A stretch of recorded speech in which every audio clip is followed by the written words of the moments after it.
All right, we're gonna be reacting to a GI Joe here. Tell us why he thinks the military is shrinking. He's got 4 reasons for us, so let's hear it out. People have a poor perception of the military in general. But why do you think that is? Where is that poor perception coming from? See, I think I know exactly why the military is shrinking. I know where that perception's coming from. Guys, we're closing out the summer season with an epic are struggling to meet Every branch of the military struggling to make its 2020 recruitment goals. minimum quotas. Recruiters are offering massive bonuses, more than ever before, just to please sign up. Pay for college. Furthermore, they're really trying to capitalize on social media, Twitter, Instagram, all those kind of big tech oligarchs that hate us, trying to leverage that to get more recruits because people just aren't signing up. Now, as I'm diving into this subject to figure out what in the world's going on, I checked out some of the mainstream media to find out that they're just completely misdiagnosing the problem, in my opinion. Warrior Post Society, we're a veteran-owned and operated company. We employ multiple different veterans in our training company, and all of our kind of industry friends here in the gun world, well, we know something about the military, and we stay very close to it. However, what I see in the mainstream media is a misdiagnosing of the problem and applying the wrong solutions. They're saying, hey, parents really just want their kids to be... Parents just want their kids to go to college. College, for example, as if that hasn't always been No, that true. isn't Or, hey, maybe the it's only reason, COVID challenges is recruiters can't meet face-to-face with people. COVID I'm like, all challenges. right. Or perhaps it's people have a... It's true. The COVID season made basic training and all of that a lot more complicated, I would say, for many people that had to wear masks throughout training. But that, I mean, that's nothing. Poor perception of the military in general. I'd say absolutely, that is definitely one of them. But why do you think that is? Where is that poor perception coming from? See, I think I know exactly why the military is shrinking. At least here's 4 major reasons why. First and foremost, there's a narrative pushed by academia, through the mainstream media, through political channels that America is evil. No, that is Fox News' interpretation of critical race theory and what the liberal professors at Harvard are saying about America. So, here's the thing. So you have nature's largest teacher union pledged to teach critical race theory that claims America is irredeemably rooted in racism. All right, so I don't know where this quote is coming from. Probably PragerU or something. But the idea of critical race theory is not that America is intrinsically racist or is bad or awful, or any of that, but it's basically to recognize just the racist history of America, to understand the generational problems, the racist history of the founding, and in the old Constitution, like what it took like 13 amendments to finally outlaw slavery. All the founding fathers had slaves, mostly, for the most part. We had the Jim Crow era, and redlining, gerrymandering, which gerrymandering is still going on, which mostly targets black neighborhoods. We have name stink books. We have a long history of racism in this country, and I think it's important for us, not just in the civilian but also the military world, to understand how it affects people. It has affected people and continues to. It doesn't mean that we're an irredeemable country and we don't need a military and we don't need people with their hand up and swearing allegiance to the Constitution to protect and defend. And if America against all enemies, foreign and domestic. The young recruit and the young soldier is faced with the idyllic problem of, well, why would I die for a country that's evil? And that's really a catch-22. Which is it's Fox News and the conservative interpretation of what liberals teach about America. No one is not joining the military because they think America is evil. Maybe they heard Fox News say that people think America is evil, so then they thought, oh wow, America's evil, and then they did join. But I seriously doubt that that's happened. Asking somebody to die for an ideal that they don't actually hold. Of course, military would suffer for that. Of course, people aren't going to want to sign up to suffer and potentially die for a country that they think is evil. There's cost to America bashing, and when patriots. Oh, there's the stuff that we do in the Middle East, and there's a lot of belief around the idea that we're a little bit colonialist, that we've been to the Middle East just for their oil and stuff, and so there is lots of negative perception, of that from that point of view. That these wars that we've been in have only been to grow, for the American economy to grow at the expense of the third world, but that also is a little blown out of proportion, because in the end, people do what is in their own best interests.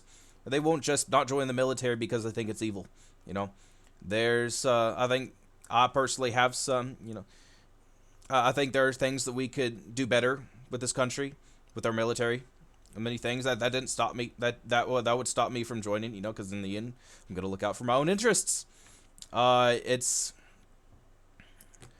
what the military has to offer compared to the rest of the economy and the job market and any other factors. Patriotism dies, you can't expect to have a full, thriving, able-bodied military. The second reason why the military is shrinking: get vaccinated, or you're fired, or you're not admitted in the first place. Multiple times over the last few months. I'm remembering about 3 times just recently where young folks will come up to me and be like, "Hey, John, I'm thinking about joining the military. I want to be an Army Ranger." I'm like, "Hey, way to go. Army Rangers lead the way." Airborne Ranger. But I'll say, "Hey, are you vaccinated?" And these particular people said, "No, I'm not." I'm like, "All right, well, very well. Are you willing to get vaccinated?" And they said, "No, I'm not." And why do you think that is? Who's telling them not to get vaccinated? Who's telling them that there's a microchip in the vaccine, that there's chemicals in there that will turn them into zombies, that will make them submissive to Soros and the New World Order? The vaccines are poison. The vaccines will give you COVID. The vaccine will turn you into lizard people. No, it's conservative hysteria around the vaccines. And first of all, why would you join the military if you want to be an individual? Why would you join the military if you want to say no to things? People join the military when they're ready to not only give up their personal political opinions around shit like vaccines, but also their entire lives. You join the military when you're willing to take a shot from someone in Afghanistan to protect America's interests and our oil and whatever else America wants. So you have no right to say, "No, I'm not going to get vaccinated," if you raise that hand and you sign away your rights. So I mean, you still have rights, of course, but you don't have that many rights. You're a soldier. You're not an individual. And so I think it's a pretty reasonable exchange, a pretty reasonable compromise. Everyone can have their own ideology, but your unit comes first. Your orders come first. You do what your commander says. Stick a little piece of metal in your arm for the greater good, and for so that you're not spreading around a virus. And because your commander said so, and if you don't, then you're not qualified to be a soldier. I'll continue. I said, well, then the issue is completely moot. If you won't 60,000. get vaccinated. Why do you think 60,000 people refuse to take the vaccine? Which side of the political divide told them that the vaccine was bad? You're not able to join the military. They're kicking dudes out. Right now we have instructors. And by the way, when you're going through yellow phase, so to speak, like in basic training, right before you start red phase, and you do all your push-ups and your hoorahs, and you have the drill sergeant coming in and shouting it in the midnight because they heard a little bit of noise. Well, that's where you get all your shots. You get all kinds of you get I even get a shot in the butt, I think, once. I'm not sure which that one is. You get all your flu shots, your tetanus shots, and this and that. Oh wait, I don't know about tetanus. I know hep shots, hep A and B. There's a lot of shots that you have to get, and COVID it's just another one of them. You just do it because that's what you're told to do. Former vets on staff that literally ran into our employment because but for some reason the COVID one is vaccinated. political. A lot of our special operations Losing many of our best warriors with real combat and leadership experience. community, some of them have just completely hit the deck and got chaptered out of the military or faced incredible pressure and difficulty. And that's awful. So we need to fix the national message that we're sending to our people and to our troops about, what it takes to be a soldier. Yep. There's no vaccine that is evil. Because they refuse to be vaccinated. And again, don't say I'm making a stand one way or the other. No, the mandate's political for the civilian, on the civilian side. If you're not a soldier, then I personally don't think it should be mandated for the civilian world. But it's not the same as a soldier. I'm just saying, hey, these type of folks operate by a certain ideal, right? That's why you join the military, is because you're valuing your ideal of loving country and other people more. That has nothing to do with needles, but okay. So there's a theory that I think one vaccine had an origin of fetal tissue. I'm not sure, and that some people might have a religious exemptions. There was religious exemptions going on for getting the COVID vaccine, and during some time in the military. Let's see. COVID vaccine fetal tissue. Do the COVID-19 vaccines contain aborted fetal cells? Do not contain. Do not. Okay, so that for the most part then was a conspiracy. So COVID vaccine, religious exemption, military. The military may have moved too fast, denying religious exemptions for COVID-19. So there was this big thing going on with religious exemptions for the vaccine in the military. And I don't know what the basis was for that, so I guess they may have revoked it. But then if you have that many religious exemptions, though, don't join the military. You love your own life, for instance. Well, that kind of idealism isn't bullied so easily. So if you force a vaccination, they'll just say, I'm not going to do it. I said I'm not going to do it. And then they won't. You face them with no option other than to just get out of the military. So the vaccine policy absolutely has caused a shrinking in the military. And it's And, that's, you're reducing the pool. Sometimes that's, you got to weed out the real soldiers. That's what basic's for, right? Not everyone passes basic. Not everyone meets the fitness standards. Not everyone meets the dedication standards. You mouth off to a drill sergeant. You say no. You say no, I'm not going to get the vaccine, or you say no, I'm not going to do those push-ups. You get chaptered out. Or if you develop some illness that makes you suddenly not qualified, like if you develop some kind of spinal issue or any other, so if you can't even reach like all the way to your shoulders like that to do the was it the rower, I think, the prone row, because it has to do with being able to lift someone over a wall or something, and comrade in a battle or whatever. But yeah, if you can't meet qualifications, if you can't meet the dedication standards and the fitness standards, and if you can't be submissive, if you can't meet your requirements, then you get chaptered out. Absolutely hurting recruitment. Now, a third reason why our American military is shrinking, it's because young soldiers join quality over quantity. Yes. To play war games, not woke games. And so when you abscond... I have two moms. See that recruitment ad from the military? That was pretty great. Super soy, but it's not awful, The United States military, and you use your command structure to play sociological games that the progressives don't realize these have never been tried before. You're undermining a meritocracy with this kind of everyone gets an equal outcome, this inclusiveness policy. Well, that's antithetical to a meritocracy. Daily Wire. No, okay, of course he's repping the Daily Wire, but anyway,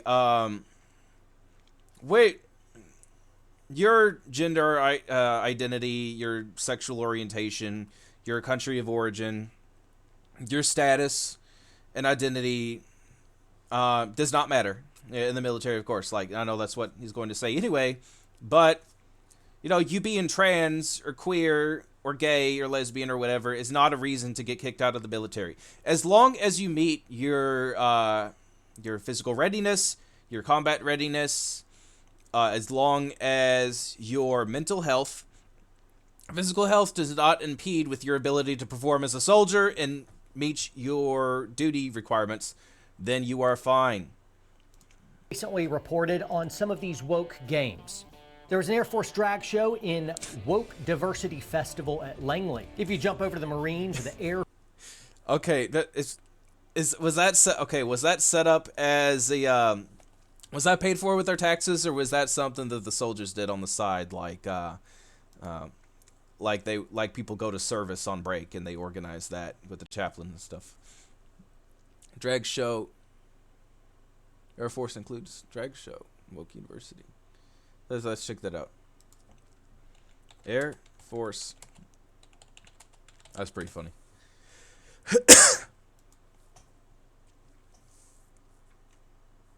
Readiness of the military. Anyways, Air Force Base in Nevada hosted a drag show last week, calling it essential as an opportunity to learn about the significance of drag performance art.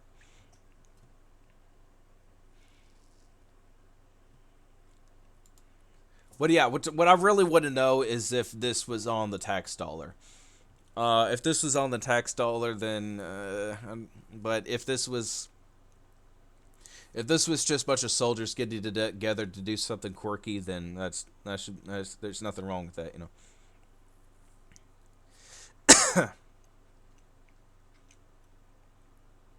I don't know. Yeah. I think the idea is that this is just, it's just bad, you know, like no drag shows in the military, you know, must be hoorah, you know, military minded and guns and glory. Inclusion? Yeah. Yes, we include all cultures and peoples because that's good. Because they're able to be soldiers no matter who or what they're from. Festival at Langley. If you jump over to the Marines or the Air Force or the National Guard social media pages, you'll see that they joined proudly in the Pride Month celebrating LGBTQ. Okay, the individual soldiers just wanted to, on their own time, you know, join events, be part of events that, on their own time, that had nothing to do with their duties or anything, and that's fine. You know, soldiers also have private lives as long as they don't dress in uniform while they're going to, you know, political marches and stuff. It's fine. Stuff. I personally got in a little fight with the national. That being said, if it was like a Republican or Democrat march, then, or a protest or something, then you couldn't show up in uniform. But if it's like a Pride march and you're just like, then you can be there because the military accepts, you know, all cultures and peoples. National Guard over this instance where they doubled down on the Pride Month thing. I want you to see my dialogue. I'll read it to you here. They put a picture of a young specialist. It says, Pride Month shows how far we've come in the past decade. In the beginning, I was nervous to let others know that I'm a lesbian. That was until I shipped to basic training and met a fellow lesbian drill sergeant. Seeing an out and proud gay woman in that role was very empowering for me as a closeted 18-year-old. I want to be that person for other LGBTQ+ surplus soldiers. Now, I ended up responding to the National Guard, and then they responded back. Here's their response. They said, "We know we sit on the shoulders of giants. That walk happens daily." Simultaneously is an Instagram post that celebrates some of the soldiers in our ranks. Hey, why not celebrate soldiers in our ranks? What's so wrong with this post, you might ask? I respond to the National Guard that none of those military giants focused on the private sexual preferences of their soldiers. Celebrating soldiers for soldiering is nice. Do that. And you do that by giving medals when they do good military stuff. The system already has ways of celebrating and recognizing. Celebrating a soldier because they do gay stuff is offensive, and why? Hold on a second. No, let's go back to the original post real quick. Pride Month shows how far we've come in the past. So they're just quote, unless make note here. Right now we're just quoting the specialist right here. This is not the words of the National Guard. This is the words of Specialist Jacqueline. Pride Month shows how far we've come in the past decade. In the beginning, I was nervous to let others know that I'm a lesbian. That was until I shipped to basic training, met a fellow lesbian drill sergeant. Seeing an out and proud gay woman in that role was very empowering to me as a closeted 18-year-old. I want to be that person for other LGBTQ soldiers. And yeah, so this is, this is good. You know, the military is all about equal opportunity, and it may seem like we're celebrating the person's sexuality. But what it is more is about camaraderie, and not being afraid to be yourself. So it's because she was in the closet, and a lot of people closet the way that they act, to fit certain social roles, and it was not. And right near here's a story. It's a nice story about how she was finally able to be herself, and she was, of course, you don't want your sexuality to be your personality or anything, but this is just equal opportunity stuff. This is just about how they're accepting of peoples who are queer, not that's what makes the military. So I feel like we may be a little bit dishonest right here, although I could see how it could seem like her sexuality is the point that's being made here, but in the end, it is true. The most important thing, he is right. The most important thing is celebrating a soldier for being a soldier.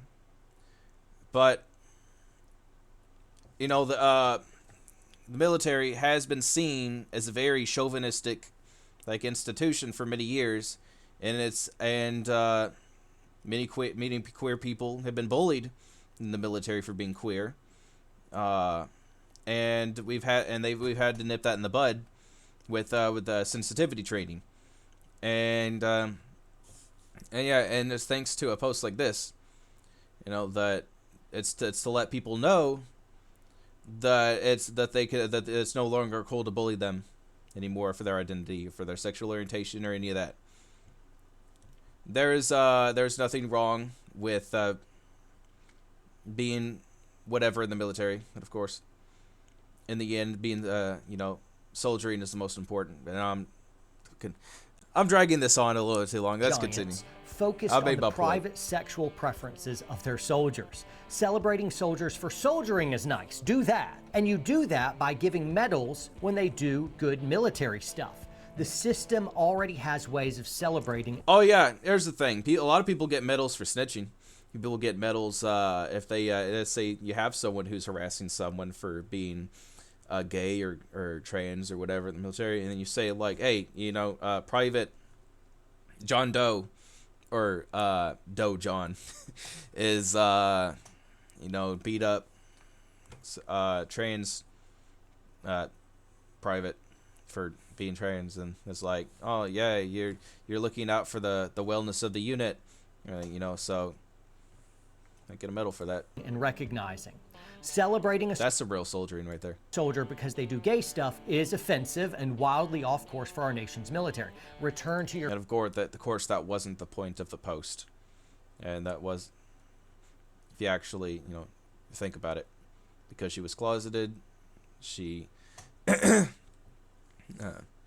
wasn't sure if the military was going to be an accepting place for her. She found it, there are other people like her in there that she makes her feel comfortable, and that's great. So your former glory, please. That's just one man's opinion. Hey, heterosexual, homosexual, I need you guys ready to protect against all enemies, foreign and domestic. That's what I need you to do. Yeah. I need you to be ready to True, stop bad true. people with guns. True, I need but you still. a heightened sense. that is all 100% true, but also still, the sensitivity training is necessary because a lot of people are assholes to queer people in the military.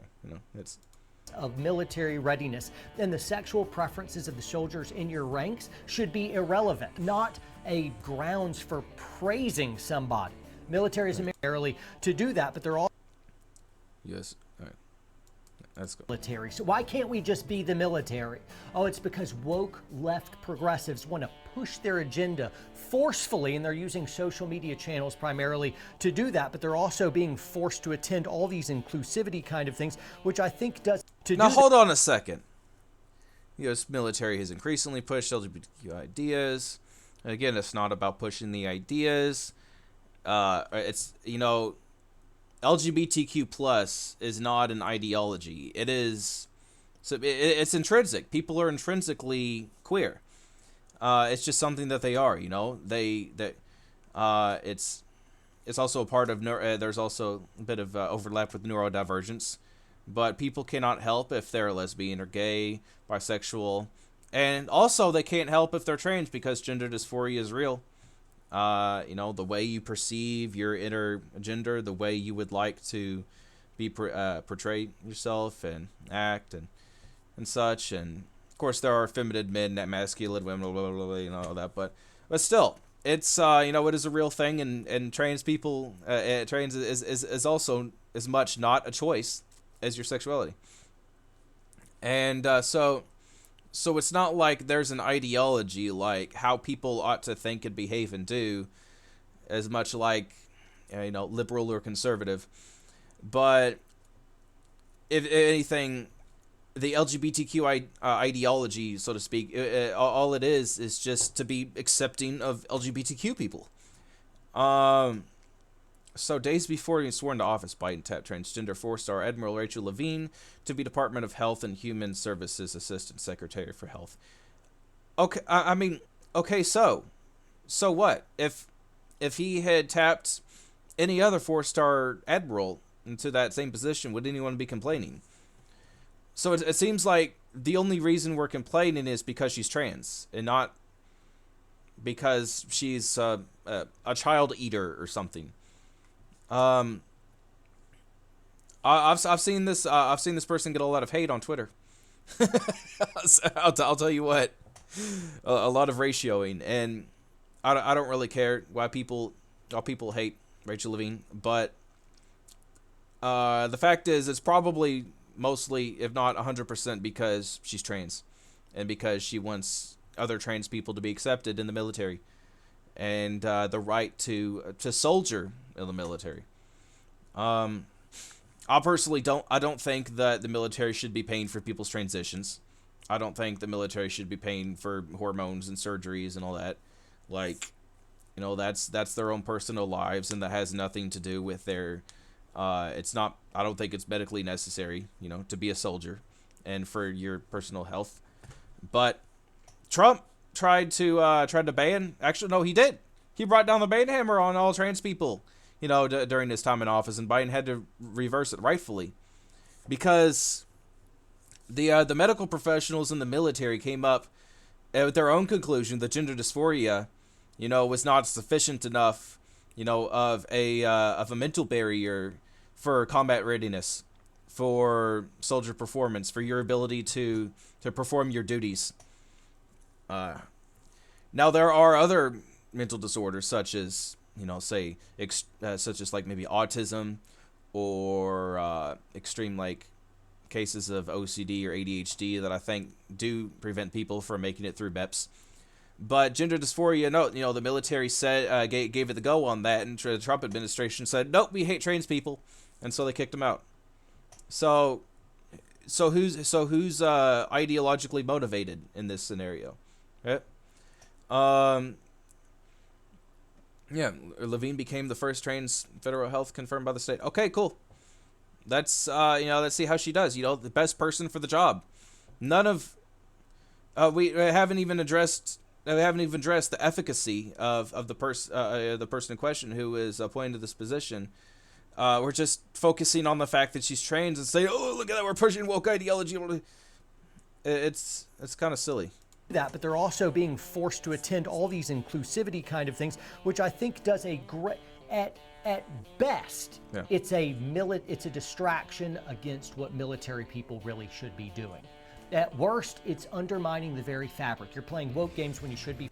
It's not meant to be a distraction. It's because if people face discrimination, then we need to address it, make sure that it doesn't happen, to improve the health of our unit, to improve the health of our military. If we have a bunch of hoorah, there's no longer the days where the military is only hoorah suburban, white boys who come, who, these colors don't bleed. It's not like that anymore. There's women in the military. There's people of color in the military. There's queer people in the military, and we have to be able to, you have to come to reason with that. If you look at the Patriot Front or whatever, or the Proud Boys or whatever, that when they hold their little LARPy rallies, it's where they're wearing the khaki pants.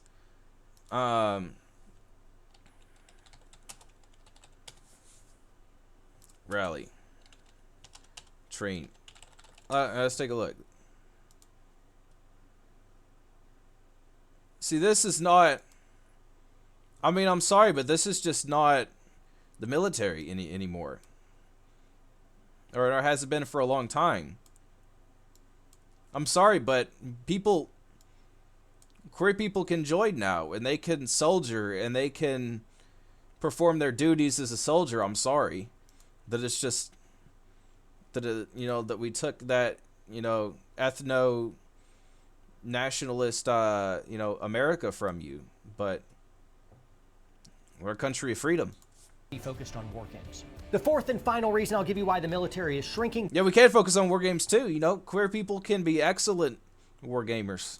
This one may hurt just a little bit, but when have I ever shied away from saying anything that I think? It's why you love me or you hate me in the comments. No one's kind of in between on this guy. I get it.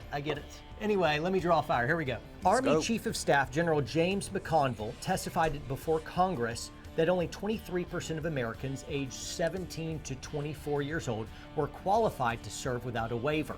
Yeah. Down from 29%. That's a 6% drop in just a couple years. Going down. This primarily boils down to obesity, drug use, or a criminal record. True. Probably the most reasonable arguments that he's made so far in this video. Obesity, for one, is a cultural problem, but it is also a systemic problem. The fast food, you have a McDonald's on every street corner.